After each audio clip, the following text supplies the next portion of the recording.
I called off my wedding 4 days before it happened, then discovered my fiancé was behind the worst year of my life. I am in desperate need of advice, and I cannot really talk to those in my family or my friends as they are very angry on my behalf and want me to scorch the earth and burn all the bridges. I am sitting in my room, staring at the walls of the house I was supposed to be leaving forever, and I feel like I'm suffocating. Everything is packed, or was packed. Now it's just a mess of boxes and broken plans. I met my now ex about 3 years ago. I was 22 and he was 27. We got along really well at first, and we stayed friends for a while. Looking back, I keep trying to find the glitch in the matrix, the moment where I should have seen who he really was. But I can't. It wasn't until the very end of 2023 that we decided to go on a date. It was more of a joke date because we had a few friends that kept trying to push us together. We laughed about it, saying we'd go just to get them to shut up. However, being by myself with him that night really changed how I looked at him. We spent hours talking and laughing at dinner. I felt like we connected on a different level. We spoke about what we each wanted for our futures, and they almost completely aligned. We talked about kids, careers, where we wanted to live. He seemed so grounded, so stable. We started going on several dates a week after that. Some just to coffee shops or walks in the park with our dogs. I remember the way he'd handle his dog, so gentle and patient, others to nice restaurants or movies. I say all this to show that the relationship was always easy, fun, and happy. We had very few disagreements, and those we did have were not about serious topics. It was the kind of love people write books about. It breaks my heart knowing that he was lying to me the whole time. Every smile, every I love you, every plan for the future was built on a foundation of a secret he was keeping from the very beginning. We got engaged in May. I know it was fast, but it felt right. When he proposed, I didn't even hesitate. I thought I had found my person. We planned our wedding for the last week of February. I am Mexican and he is Indian, so we planned a traditional Mexican wedding for the 23rd, and then the rest of the week were going to be the big parties and ceremonies following his family's traditions. My dress was ready. The catering was set. The invitations had been sent out months ago. Our families were merging, or so I thought. 4 days ago, on Valentine's morning, I was approached by my ex's cousin at my home. It's a morning I will never forget. The sun was coming through the windows of my half-empty house. I was finishing packing the last of my kitchenware into boxes when she knocked on my door. I was surprised to see her, as everyone was busy with wedding prep.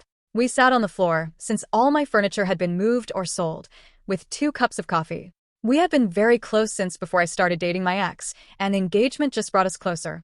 She looked pale. Her hands were shaking as she held her mug.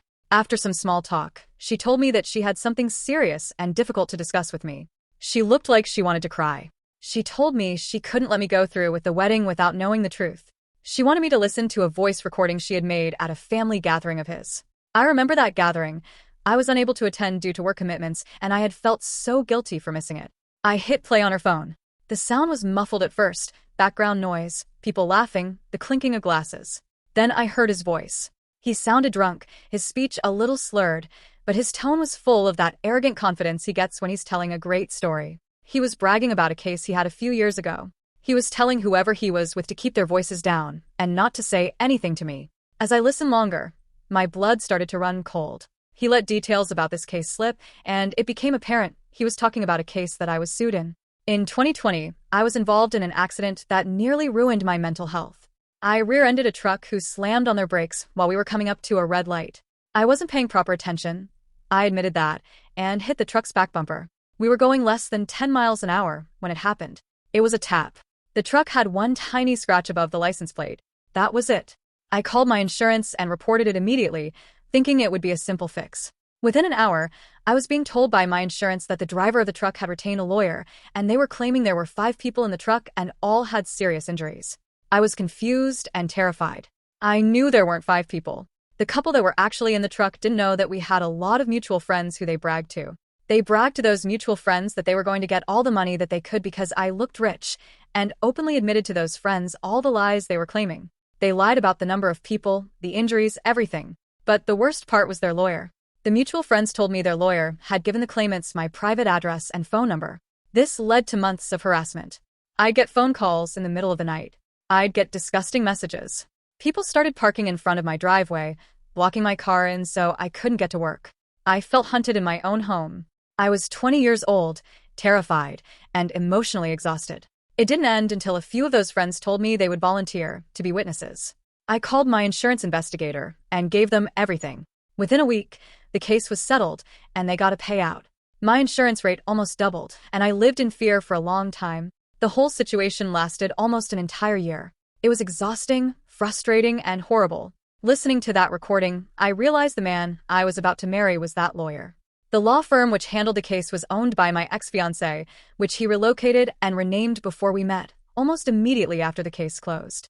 He had changed the name specifically to distance himself from that period of his practice. According to the voice recording, he apparently knew who I was not long after we first met. He was laughing about how he recognized my name on the paperwork back then and how small the world is. He was joking about how he pushed those people to harass me, to lie, and how he even suggested they try to get me to pay them on the side under the table. I felt sick. The coffee in my stomach felt like lead. I asked his cousin how she got the recording, and she told me she was at the dinner, sitting just a few feet away. When she realized the situation he was talking about because I had told her about my accident years ago, she began recording on her phone. She couldn't believe what she was hearing. At that moment, I felt as though the floor was ripped out from under me. Every memory of our easy relationship felt tainted. Had he targeted me?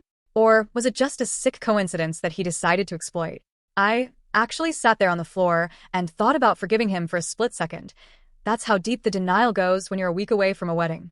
I thought, maybe it was just business? Maybe he didn't realize it was me until it was too late? Until she showed me the messages between him and her. She had confronted him about it the next day via text. She told him it was messed up and that he needed to tell me the truth before the wedding. Instead of feeling remorseful, instead of apologizing, he threatened her. He told her to stay out of his business or he would reveal her previous drinking problem to her husband. I gave up on the relationship in that moment. That was the nail in the coffin. It wasn't just a mistake from his past, it was who he was now. He was still a man who used leverage and threats to get what he wanted. I confirmed it was his number in the messages. I looked at the timestamp. It was from a day we were on a lunch date together. I vividly recall that date. He had been on his phone a lot throughout the meal, and he was irritable, snapping at the waiter. I thought he was just stressed about work. Now I knew he was busy blackmailing his own cousin to keep his secret. I spent the next 24 hours in a daze. I didn't sleep. I just sat in my empty house, looking at the boxes, trying to find a reason to stay. I tried to convince myself that people change, that the wedding was too close to stop, that I was being hasty. But every time I closed my eyes, I heard him laughing on that recording about how he made my life a living hell for a year just for a bigger payout. I broke off the engagement the next day. I didn't do it alone. I couldn't. I went to his house with my brother, my cousins, my dad, and my uncles. I needed them there because I was afraid I would back down if I was by myself. We went there to get all the stuff I had already moved into his place. While they were loading the truck, I spoke with him in the hallway. I wanted to know why. Why did he do what he did years ago? Why would he let our relationship get this far knowing what he had done to me? I didn't get any meaningful answers. He didn't even have the decency to look me in the eye at first. He just kept repeating himself, saying that he loves me, that it was just a case, that I was overreacting. He kept saying it wasn't a big deal because the insurance company paid, not me personally, ignoring the year of harassment and the fact that he encouraged it. He told me I should be able to forgive him because we were starting a new life. I gave him his ring back. I remember how heavy it felt in my hand, and then how light my hand felt when I dropped it into his palm. I told him no. It was over. I called his parents immediately after I left his house. I felt I owed them an explanation before the rumors started. I told them exactly what happened and why. I explained that trust is the foundation of a marriage, and he had spent our entire relationship building on a lie. I told them nothing they could say would allow me to trust their son again. They were quiet on the phone. They didn't say much, just a few stilted words of shock. I went home, and I finally broke. I cried until my eyes were swollen shut. My sister and mother were amazing. While I was catatonic on the floor, they handled everything. They called the venue, the florist, the caterer. They canceled what they could of the things I had paid for. They took the phone out of my hand when I couldn't stop looking at old photos. All was quiet for a day. Then the storm hit. Since yesterday, his whole family has been relentless. My phone hasn't stopped buzzing. It's calls, messages, emails. They're showing up at my house. They aren't even asking how I am. They're trying to convince me to get back with him. They tell me I'm being too hasty.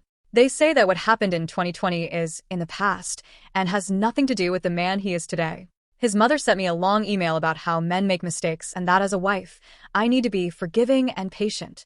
But he wasn't just a lawyer doing his job. He was a lawyer who knowingly gave out my private information to people he knew were lying. He watched me suffer, Not just then, but he listened to me talk about how stressful that year was during our deep conversations early in our relationship, and he never said a word. He let me cry on his shoulder about a trauma he helped create. The onslaught of messages and visits is a lot to handle. Every time a car pulls into my driveway, my heart jumps into my throat, thinking it's another family member coming to guilt trip me. I feel like I'm losing my mind. They keep saying it's just a mistake, but it feels like a fundamental character flaw. I'm exhausted. I'm overwhelmed. I feel like crying every 5 minutes. The wedding was supposed to be in a few days. Instead of a celebration, I'm hiding in my house with the lights off so his aunts don't knock on the door again. Maybe I have made a hasty decision in their eyes, but I can't see it any other way. I can't look at him and see the man I loved. I just see the person who sat behind a desk and plotted ways to make a 20-year-old girl's life miserable for a few extra dollars. I can't see the good morals I thought he had. I just see a stranger. Update. I didn't expect my post to get the kind of attention it did, and I've spent the last day going through everything while also trying to get my situation under control in real life. A lot of the comments helped me look at things more clearly, even the ones that were blunt. I was overwhelmed when I wrote the first post, and it showed. This morning felt different. Things didn't magically feel better, but I wasn't frozen anymore, so I started actually dealing with what's in front of me instead of sitting in it. There were a few things people kept asking or pointing out, so I want to clear those up because I realized some parts didn't fully make sense without context. The biggest one was how I didn't recognize him as the lawyer from the case. The truth is, during that entire situation, I never had direct contact with him. Everything went through my insurance company, and anything I saw only referred to him by his last name. It was always formal, like Mr. Last Name, nothing more specific than that. His last name is extremely common, especially in his culture, so when I met him later and heard the same last name, it didn't trigger anything. It would have been like assuming every person with a common surname is the same individual. On top of that, the firm handling the case back then had a completely different name than the one he runs now. That time in my life was also chaotic for other reasons. The accident happened right before COVID shut everything down, and I was in the middle of my schooling and training as a pediatric nurse. My days were packed, my schedule was unpredictable, and I was dealing with that case in the background while trying to keep up with everything else. I didn't go digging into the lawyer's identity beyond what my insurance told me. Once the case closed, I just wanted it behind me. Another thing that's been misunderstood is the timeline. We weren't together when any of that happened. We didn't even know each other existed at that point. I met him in 2022, almost 3 months before I turned 23. The case itself was resolved in early 2021, so there was a clear gap between those events and when we started talking. That's part of why this feels so unsettling. It wasn't something that overlapped with our relationship, but it also wasn't something he forgot about. Based on what I heard and what I've now seen, he recognized me early on. Looking back, there are small details that make more sense now, but none of them were obvious at the time.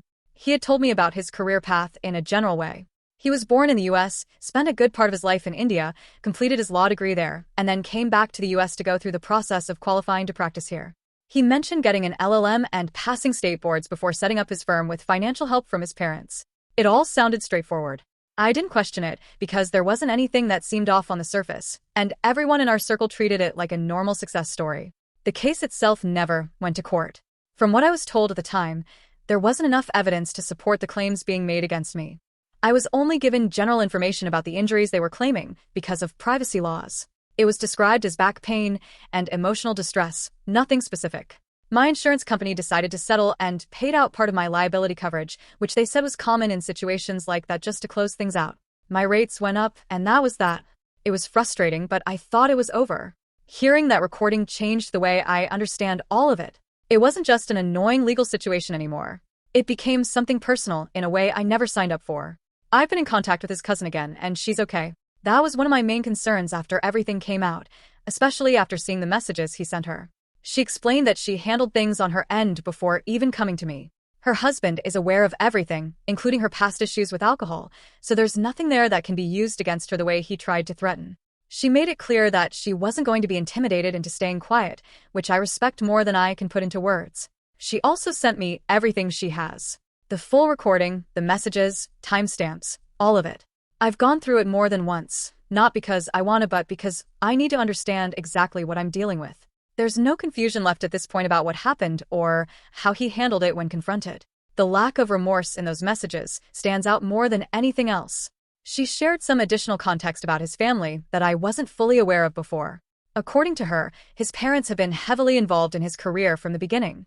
They paid for his education, supported him financially while he was setting up his practice, and even covered costs related to his office spaces and rebranding his firm. Hearing that helped explain why they've been reacting the way they have since I ended things.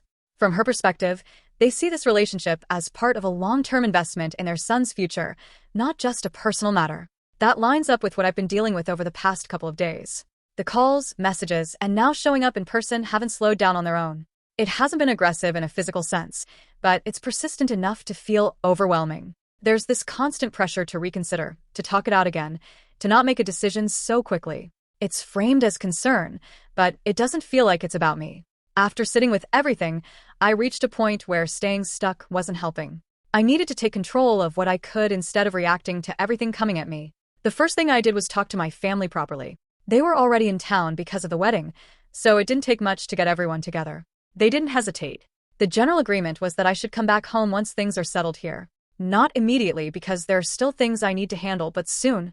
I also started reaching out to law firms. I haven't met with anyone yet, but I've put in the calls and emails to set up consultations. I need to understand what my options are when it comes to reporting him and dealing with everything that's happened since I ended the engagement. I'm not making assumptions about what can or can't be done. I want proper advice before taking the next step. Restraining orders are something I'm looking into as well. The volume of contact from his family has crossed the line into something that doesn't feel manageable on my own.